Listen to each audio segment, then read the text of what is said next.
Princess Valera stood alone on the balcony of the royal palace and looked out at the twin moons of her homeworld.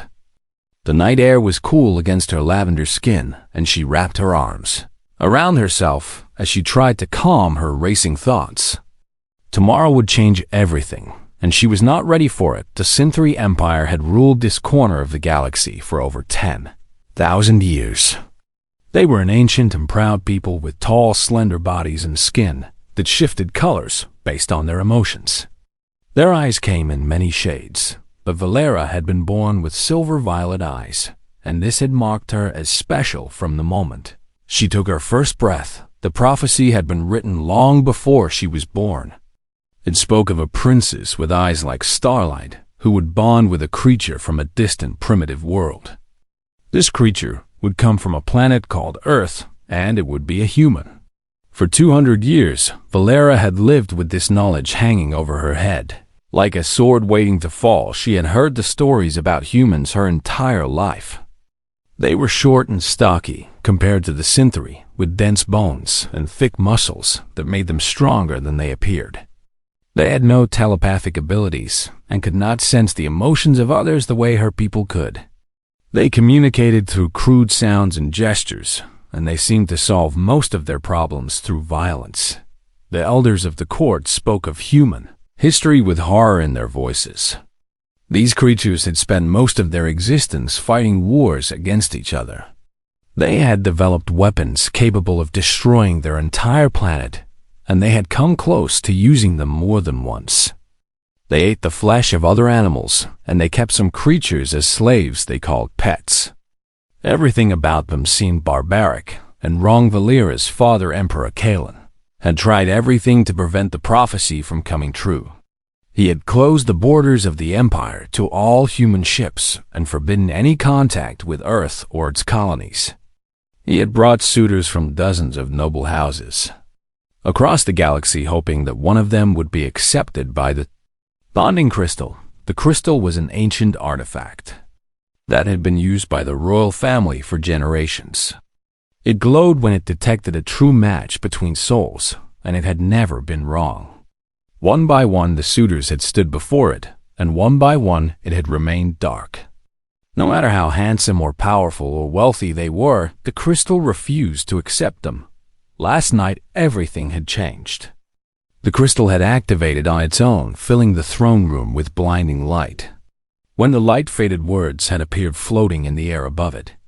The words spelled out a name and a location, and Valera felt her heart stop when she read them. Lieutenant Commander Kevin Gray of the human vessel Constellation, stationed at the edge of contested space. Her mother, Empress Cylindra, had held her as she wept. The other members of the court had whispered among themselves, their skin flickering with shades of gray and blue that showed their fear and concern. Her father had said nothing at all, but his skin had turned the deep red of barely controlled rage. A soldier. They expected her to bond with a human soldier, a creature bred for war and trained to kill. Valera had always imagined that her mate would be gentle and refined, someone who appreciated art and music and poetry. Instead, she was being given to a barbarian who probably spent his days shooting at things and his nights drinking whatever toxic substances humans used to poison themselves. She had not slept at all. And now she stood watching the moon sink toward the horizon, knowing that a diplomatic ship was already being prepared. Her father had no choice but to honor the prophecy because the alternative was too terrible to consider. The last time a royal had refused a bonding, the empire had fallen into civil war and millions had died. The door behind her opened and she heard the soft footsteps of her mother approaching. Cylindra came to stand beside her daughter, and for a long moment, neither of them spoke. Finally, her mother reached out and took her hand. "No, you are afraid, my child," Cylindra said in the gentle telepathic voice that had soothed Valera since she was small. "Afraid does not begin to describe what I feel, mother." Valera replied, "I am to be given to a monster and expected to spend the rest of my life at his side. How am I supposed to accept this?" Cylindra squeezed her hand. I will tell you something that I have never told anyone else. When I was young and the crystal chose your father for me, I was terrified as well. He was a warrior prince with a reputation for violence, and I thought my life was over. Valera turned to look at her mother with surprise. But you and father love each other so deeply. I have always seen the bond between you. Yes, we do, Cylindra agreed. But that love did not exist at the beginning. It grew over time as we learned to understand each other. Your father showed me that there was gentleness beneath his warrior exterior, and I showed him that strength could come in forms other than physical power. We built something beautiful together, but father is Synthry. Valera protested. He may have been a warrior, but he was still one of us. This human is something else entirely. He comes from a species that cannot even touch our minds. How am I supposed to build anything with someone I cannot truly connect with, perhaps? That is exactly what the universe wants you to learn. Cylindra suggested, perhaps there are forms of connection that do not require telepathy. Perhaps the humans have something to teach us that we have been too proud to see. Valera shook her head. You are trying to comfort me, and I appreciate it, but I do not believe there is any wisdom in this prophecy. I think the universe is cruel, and I have been chosen to suffer for reasons I will never understand. Mother pulled her into an embrace and held her tightly. Then suffer with dignity, my daughter, and know that I will be with you every step of the way. Whatever this human turns out to be, you will face him with the strength of the Synthry royal line behind you.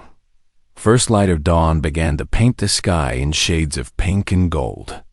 Somewhere out there among the stars, a human named Kevin Gray was waking up to begin his day, completely unaware that his life was about to change forever. Valera wondered what he would think when he learned that an alien princess had been promised to him by forces beyond his control. Would he be pleased at the thought of having a royal bride? Would he be disgusted by her alien appearance? Would he try to refuse the way she wished she could refuse? There were so many questions, and she had no answers for any of them all. She knew was that the ship would leave at midday, as she would be on it. Her fate was sealed, and there was nothing she could do but face it with whatever courage she could find. She took one last look at the twin moons of her home and said a silent goodbye to the life she had known. Whatever came next, she would never be the same person she was in this moment. The princess who had dreamed of a gentle artistic mate was about to meet a human soldier, and nothing would ever be simple again. The diplomatic vessel emerged from hyperspace near Station Omega-7, and Valera felt her stomach tighten with dread. Through the viewing port she could see the massive structure spinning slowly against the backdrop of stars, and somewhere inside it her fate was waiting. For her, the journey had taken 3 standard days, and she had spent most of that time in her quarters, refusing to eat or speak to anyone. Her attendants had tried to prepare her for what was coming, but she had pushed them away. What preparation could possibly help her face a human station? Omega-7 was a neutral trading post where dozens of species came together to conduct business and negotiate treaties. The Human Alliance had agreed to send Lieutenant Commander Kevin Gray here to meet with the Synthry delegation, though they had not been told the true reason for the meeting. The diplomats had only said that a matter of great cultural importance required his presence. Valera wondered what the humans thought was happening. They were probably expecting some kind of trade negotiation or military discussion. They had no idea that one of their officers was about to be claimed as the mate of an alien princess. The ship docked smoothly, and Valera's chief attendant came to escort her to the airlock. The older woman's skin was a calm shade of blue, but Valera could sense her nervousness through their telepathic link. Everyone was afraid of what would happen when the princess came face to face with her human mate. Walk with dignity, the attendant reminded her. You are a princess of the Synthry Empire, and no human can diminish that. Valera straightened her spine and lifted her chin. She was wearing the formal robes of her house in deep purple and silver, and her long dark hair had been braided with precious gems. If she was going to meet a barbarian, she would do so looking like the royalty she was. The airlock opened with a soft hiss, and she stepped through into a docking bay filled with humans. There were dozens of them standing in neat rows wearing matching dark uniforms, and she felt a moment of panic at the sight of so many alien faces. They all looked so similar to each other with their round eyes and flat features and skin in various shades of brown and pink. Then she saw him. He was standing at the front of the group wearing a uniform that had more decorations than the others. He was shorter than she had expected, barely reaching her shoulder, and his body was compact and solid. His hair was dark brown, cut short, in what she assumed was military fashion, and his skin was a warm tan color that reminded her of the desert sands of her homeworld, but it was his eyes that caught her attention. They were brown like rich earth, and they held an expression she had not anticipated. He looked nervous and uncertain, and when their gazes met, she saw him swallow hard. He was afraid of her.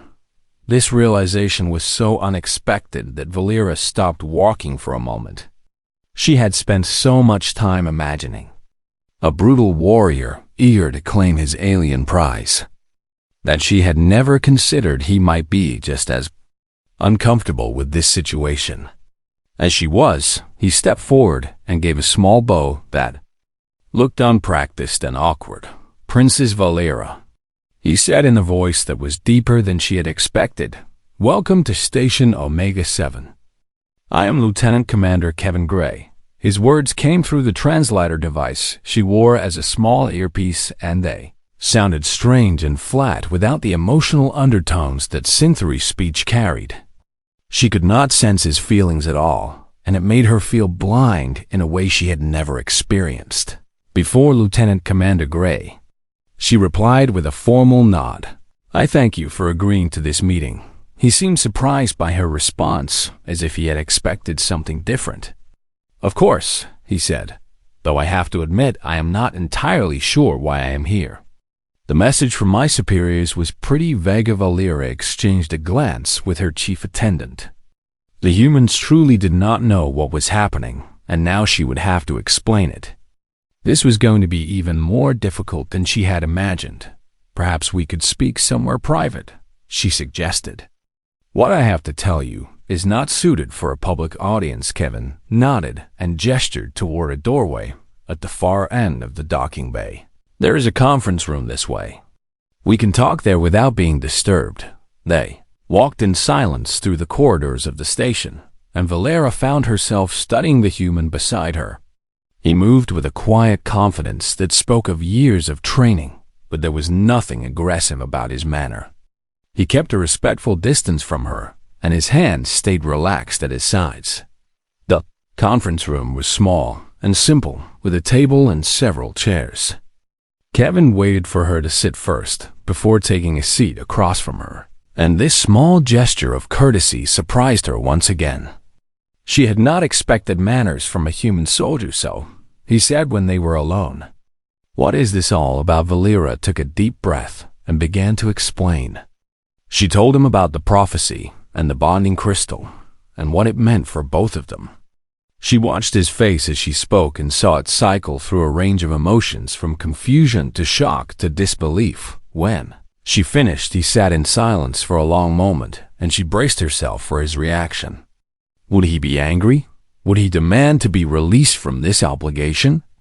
Would he try to claim her immediately like the savage she had always imagined? Instead, he asked a question she had never expected. "So you're saying that you have been forced into this against your will?" Valera blinked. "The prophecy is sacred to my people," she said carefully. Kevin shook his head. "That is not what I asked. I asked if you want this." No one had ever asked her that before. Not her father or her mother or any of the attendants and advisors who had prepared her for this moment. They had all simply accepted that the prophecy must be fulfilled regardless of her feelings. She found herself unable to answer, and her skin began to shift through shades of gray and pale blue that revealed her inner turmoil. Kevin watched this change with curiosity rather than disgust, and she saw something like sympathy in his warm, Brown eyes, I am going to be honest with you, he said quietly. I do not understand prophecies or bonding crystals or any of this. But I do understand what it feels like to have other people make decisions about your life. I have been a soldier for 15 years, and I know all about following orders you do not agree with. He leaned forward slightly. Whatever happens next, I want you to know that I am not going to force you into anything. I do not care what some crystal says or what your traditions demand. You are a person, and you deserve to have a choice. Valera felt something break open inside her chest. It was such a small thing, really, just a few simple words from a stranger. But in that moment she realized that everything she had believed about humans might be wrong. She did not know what to say, so she said nothing at all. She simply looked at this small, strange creature from a violent world and wondered if perhaps the universe knew something she did not. The weeks that followed their first meeting were unlike anything Valera had imagined. The Human Alliance and the Synthri Empire had agreed to a courtship period that would allow both parties to become familiar with each other before any formal bonding took place. Quarters were arranged on Station Omega 7 where she and Kevin could spend time together under the watchful eyes of diplomats and chaperones. At first, Valera kept her distance from the human. She observed him the way one might observe a potentially dangerous animal, and she waited for him to reveal his true nature. Surely the kindness he had shown at their first meeting was just an act, and soon enough, the violent savage she had always expected would emerge. But days turned into weeks, and the savage never appeared. Kevin seemed content to let her set the pace of their interactions. He never pushed or demanded or tried to touch her without permission. Instead, he brought her small gifts that showed he was paying attention to her interests. When she mentioned that she missed the libraries of her homeworld, he somehow found her a collection of human books, printed on actual paper, which was a technology her people had abandoned centuries ago. The books fascinated her. Humans had such strange stories filled with conflict and struggle and triumph against impossible odds. She read tales of heroes who fought monsters and lovers who defied their families and ordinary people who did extraordinary things when circumstances demanded it. The themes were surprisingly similar to Synthri literature, but execution was raw and emotional in a way her people rarely express. She asked Kevin about the books one evening, and he smiled in a way that made his brown eyes warm. Those are some of my favorites, he admitted. I grew up reading stories like that back home in Montana. She repeated the unfamiliar word. What is Montana? It is a place on Earth, he explained. A region in the northern part of a continent called North America. Big open spaces and mountains and rivers and more stars than you can count. He paused and his expression grew distant. My mother still lives there on the same land where I grew up. She keeps asking when I am coming home. Valera felt a twinge of something unexpected. It might have been sympathy. What do you tell her? Kevin was quiet for a moment. I tell her I do not know, he said finally. Before all this happened, I thought I would serve another 10 years and then retire back to the ranch. Now everything is different, and I am not sure where I belong anymore. Studied his face and saw the sadness there. He had given up his entire future for a prophecy he did not believe in and a woman who had shown him nothing but fear and suspicion. The weight of that sacrifice was only now beginning to hit her. Why? She asked. Why would you give up your home and your family for this? For me, Kevin turned to look at her, and his eyes were steady. Because it is the right thing to do, he said simply. You did not ask for any of this, and neither did I. But walking away would only make things harder for you, and I was not raised to abandon people who need help. Even if they do not want my help. Valera felt her skin flush with a pale pink color that indicated embarrassment. She had treated him poorly from the moment they met, and yet he continued to show her kindness. It was not the behavior of a barbarian or a savage. It was the behavior of an honorable person. I have been unfair to you, she admitted. I judged you based on stories I heard as a child, without giving you a chance to show me who you really are. Kevin shrugged. That is understandable. I have heard some of the things other species say about humans, and I cannot exactly blame them. We have a pretty violent history, and we are not always the best neighbors in the galaxy. But not all of us are the same. Just like I am guessing not all Synthri are the same. She nodded slowly. This was obvious when she thought about it, but she had never considered it before. Her people had made the same mistake about humans that they accused other species of making about them. They had looked at the worst examples and assumed everyone was the same. Tell me about your family, she said, surprising herself with the request. Kevin smiled and began to talk. He told her about his mother Grace, who had raised him alone after his father died in an accident when Kevin was young. He told her about the horses they kept on their small ranch and the dogs that followed him everywhere as a boy. He told her about cold winter nights sitting by the day, fire and hot summer days swimming in the creek, and the smell of his mother's cooking when he came home from school. The more he talked, the more Valera realized how little she knew about humans. They were not just warriors and conquerors and builders of weapons.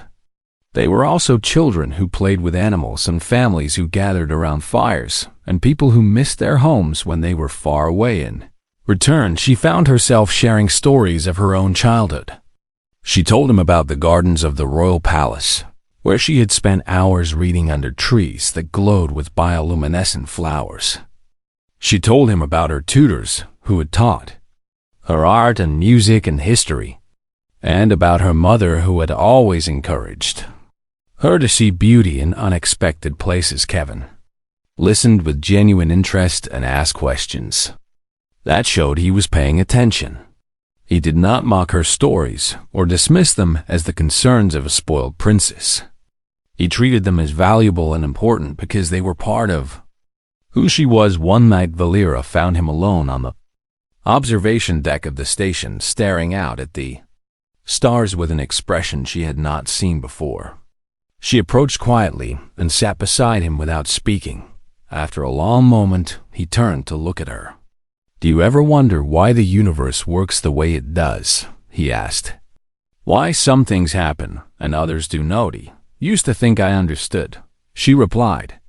I believed that prophecy was just a way for the universe to guide us toward our proper paths. But now I am not so sure. Kevin nodded.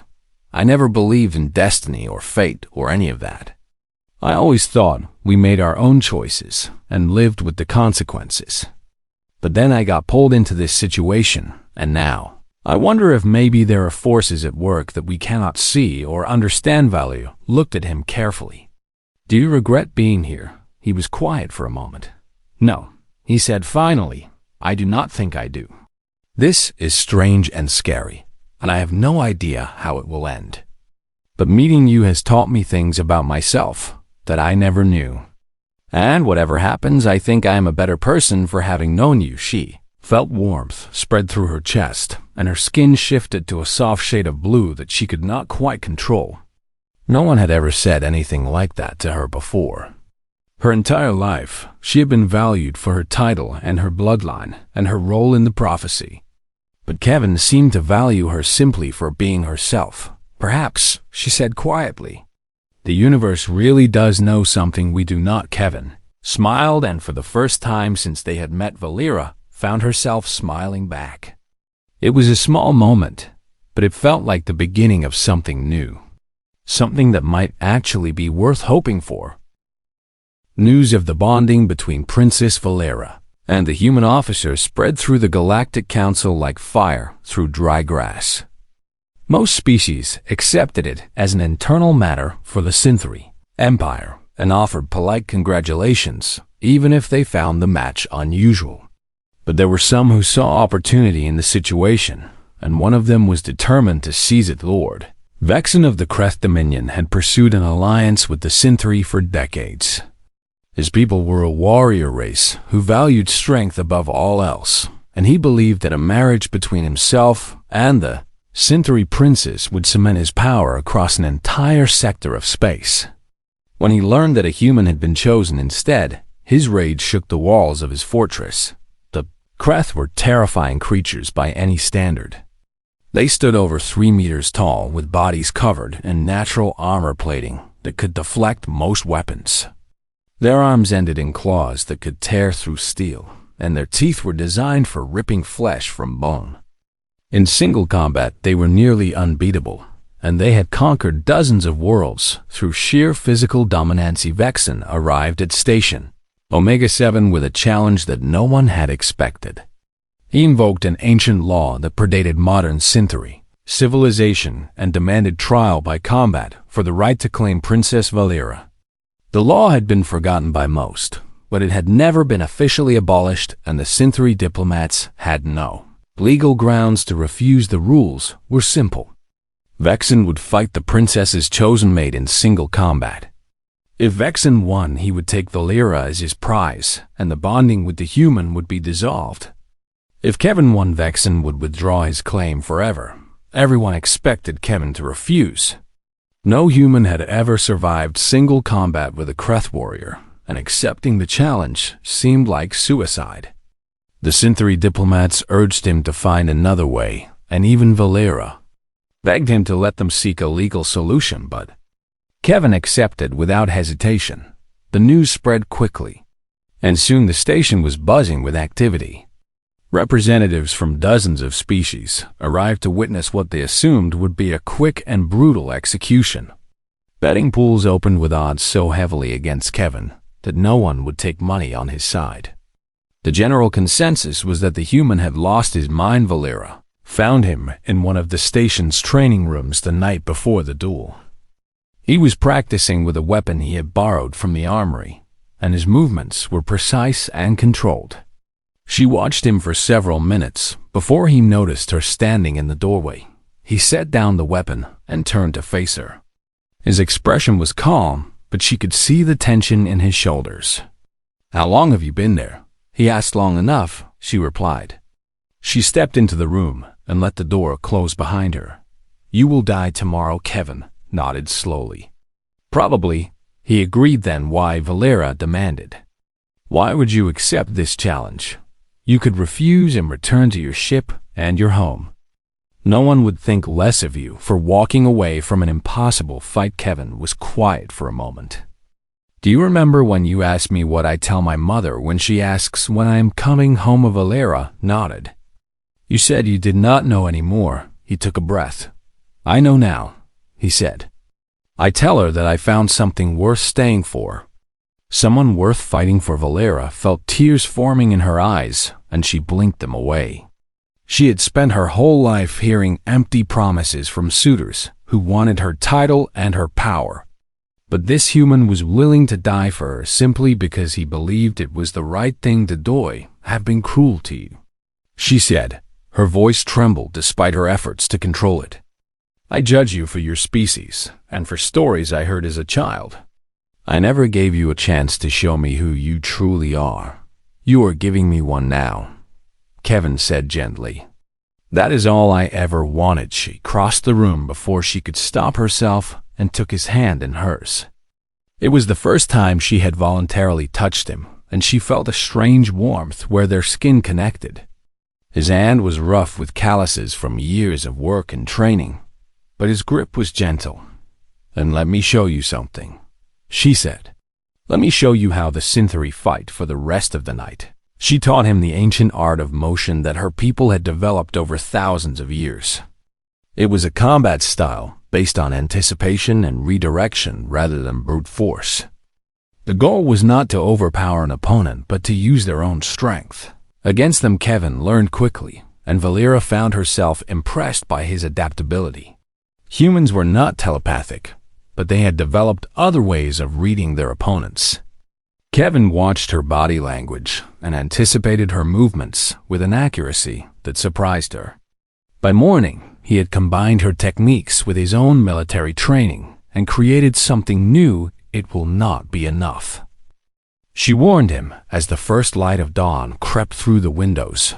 "Vexen is too strong and too fast. Even with everything I have taught you, the odds are still against you." Kevin nodded. I know, but I have one advantage that Vexen does not expect. What is that? Kevin smiled. I am human, he said, and humans are very difficult to kill. Valera did not understand what he meant, but there was no time to ask. The guards had arrived to escort Kevin to the arena, and the moment of truth was finally here. She watched him walk away and felt her heart breaking with every step he took. Please, she whispered to whatever forces controlled the universe. Please let him survive. I am not ready to lose him. She did not know if anyone was listening, but she hoped with all her soul that her prayer would be answered. The arena was packed with representatives from over 100 worlds, and the noise of the crowd was deafening. Valera stood in the royal viewing box with her heart pounding so hard she thought it might burst from her chest. Beside her, the Synthary diplomats wore expressions of grim resignation. They had already begun planning for what would happen after Kevin's death. Lord Vexen stood in the center of the arena, and his massive form cast a shadow that seemed to swallow the light. He wore ceremonial armor that gleamed like black glass, and his claws had been sharpened to deadly points. When he saw the crowd, he raised his arms and roared in triumph, and the sound made Valera's bones vibrate. Then the opposite gate opened and Kevin walked out. Looked impossibly small compared to his opponent. The borrowed armor he wore seemed fragile against the natural plating of the Kreth warrior, and the weapon in his hand looked like a toy. A ripple of laughter spread through the crowd as spectators pointed at the tiny human who had been foolish enough to accept this challenge. Vexen's laughter was loudest of all. This is my opponent, he bellowed. This little creature thinks it can defeat a Kreth lord.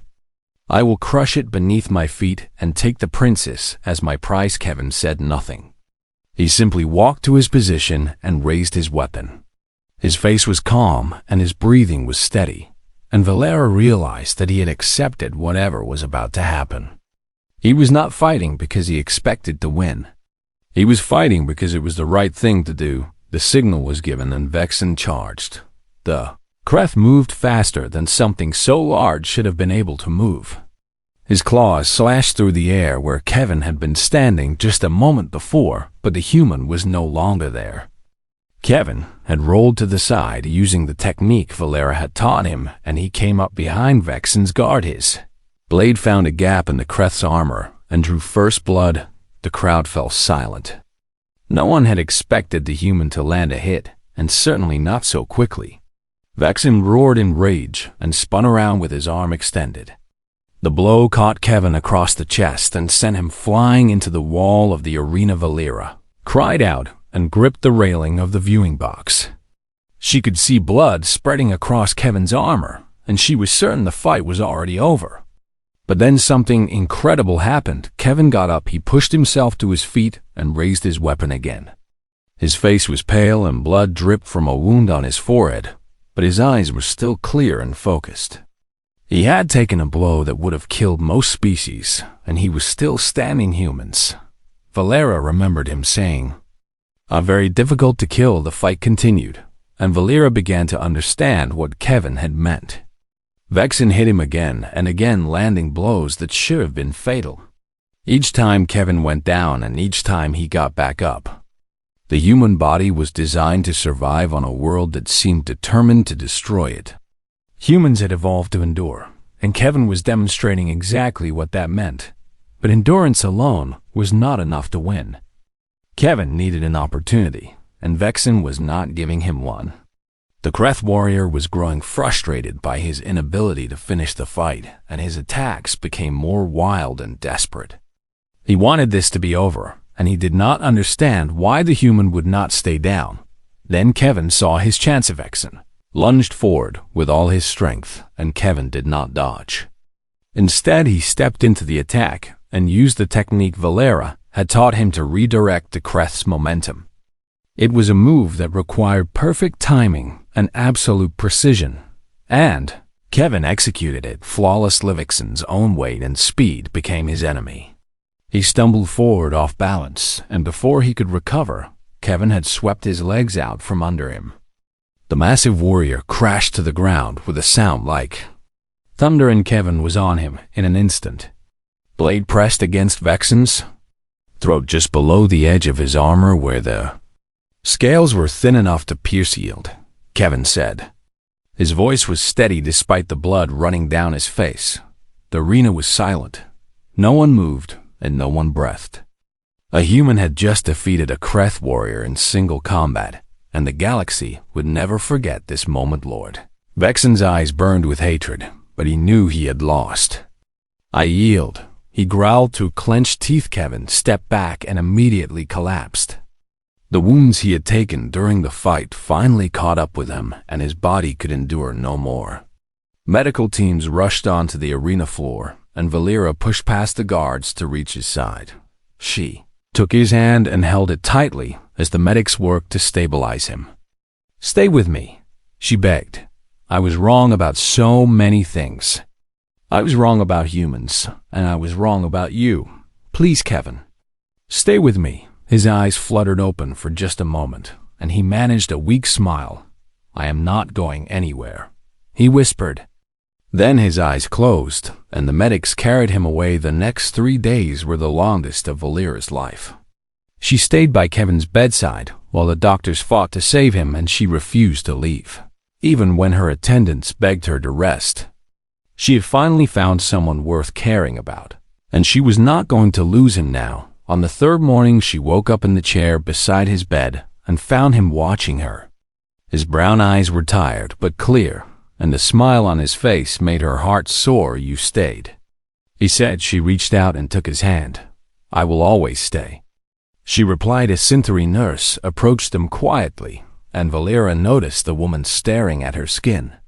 She looked down and saw that her entire body had shifted to a deep warm blue that she had never seen before. "What does that color mean?" Kevin asked. The nurse smiled. "It means love," she explained. "Among our people, that shade only appears when the heart has fully opened to Anather." Valera felt her cheeks flush, but she did not look away from Kevin. It seemed the prophecy knew what it was doing after all. She said. Kevin laughed softly and squeezed her hand. "I still do not believe in prophecies," he said, "but I believe in youth."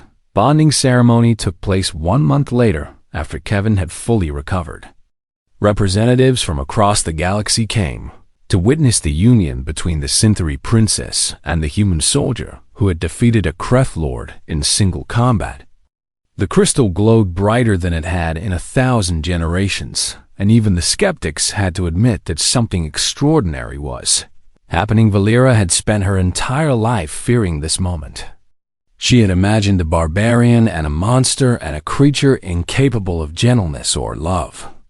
Instead, she had found a man who was willing to die for a stranger and who asked nothing in return, except the chance to prove himself worthy. She had learned that humanity's greatest strength was not their resilience or their adaptability or their capacity for violence. It was their capacity for kindness offered freely to those who needed it most. Kevin had shown her this truth through his actions, and she would never forget the lesson as they stood together before the crystal and pledged their lives to each other. Valera felt a peace she had never known before. The future was uncertain, and there would be challenges ahead, but she would face them with Kevin by her side, and that made all the difference. The alien princess had feared having a human mate, but in the end, she discovered that some fears are just the universe's way of leading us toward exactly where we need to be.